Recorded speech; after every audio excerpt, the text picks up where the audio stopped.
लोक कथा सबके अनुसार राजा पत्रक के पटना के जनक मानल जा है। राजा पत्रक अपन पत्नी पाटलीला इ नगर के जादू से बनेलथिन हल और एक नाम पाटलिपुत्र रखलथिन हल। पुरातात्विक अनुसंधान सब के अनुसार पाटलिपुत्र के इतिहास 490 ईसा पूर्व से शुरू हुआ है, जब हर्यक वंश के शासक अजात शत्रु अपन राजधानी राजगीर से हिया ले एलथिन हल। हमियो सत्या और अपने देख रहलथिन हैं एकंगर मगही। बात हो रहे है आज पाटलिपुत्र के इतिहास के। 490 ईसा पूर्व हर्यक वंश के शासक अजात शत्रु के वैशाली के लिच्छवी सबसे संघर्ष चल रहे हल।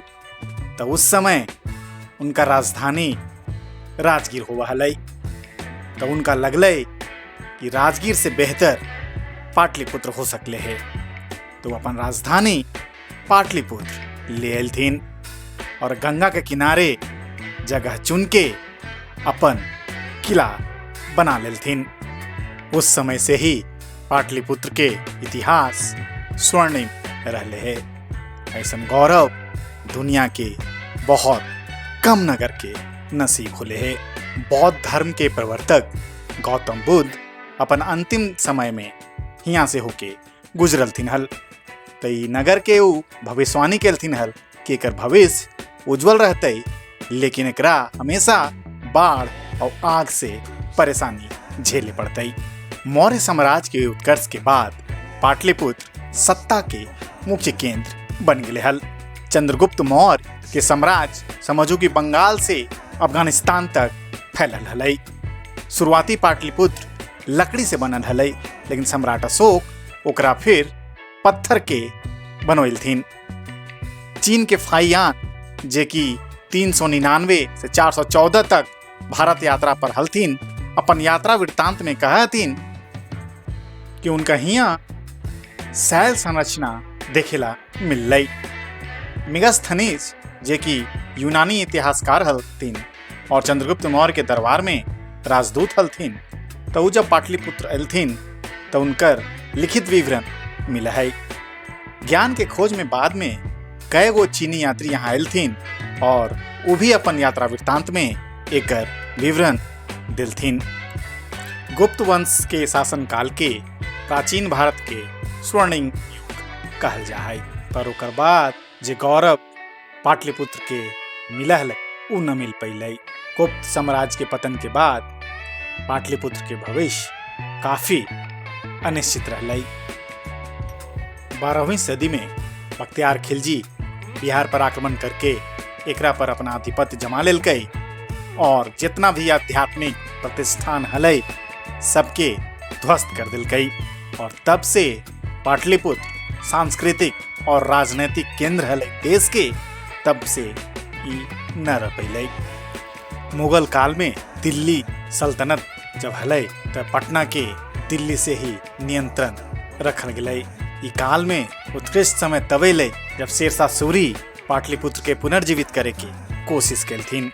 वो गंगा के किनारे किला बनवेलथिन जे अब ही तो न है, लेकिन पाटलिपुत्र में अभी भी अफगान शैली में बनल मस्जिद मौजूद है।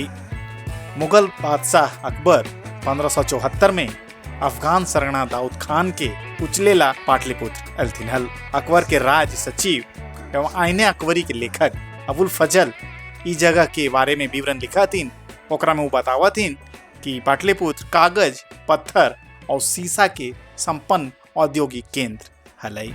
मुगल बादशाह औरंगजेब अपन पोता अजीम के अनुरोध पर 1704 में पाटलिपुत्र के नाम अजीमाबाद रख दिलथिन हल।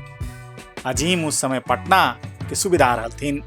मुगल साम्राज्य के पतन के साथ ही पटना बंगाल के नवाब के शासन के अधीन हो गए हल और एकर पूरा नियंत्रण कलकत्ता से होवे लगले हल।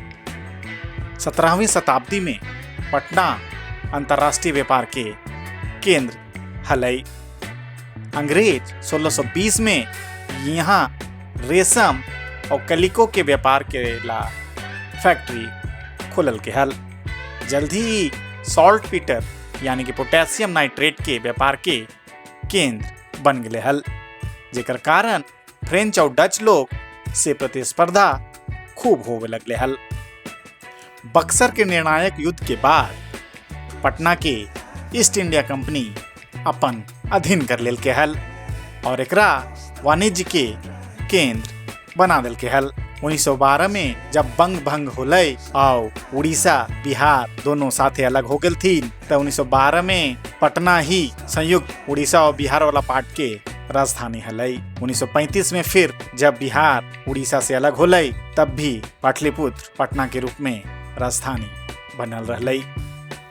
आजादी में भी पटना अपन योगदान दिल कई, चाहे वो नील के खेती ला चंपारण आंदोलन हो या 1942 के भारत छोड़ो आंदोलन हो, एकरा में पटना पूरा सहयोग कैल कई और आज़ादी के बाद से पटना बिहार की राजधानी बनल रहलई।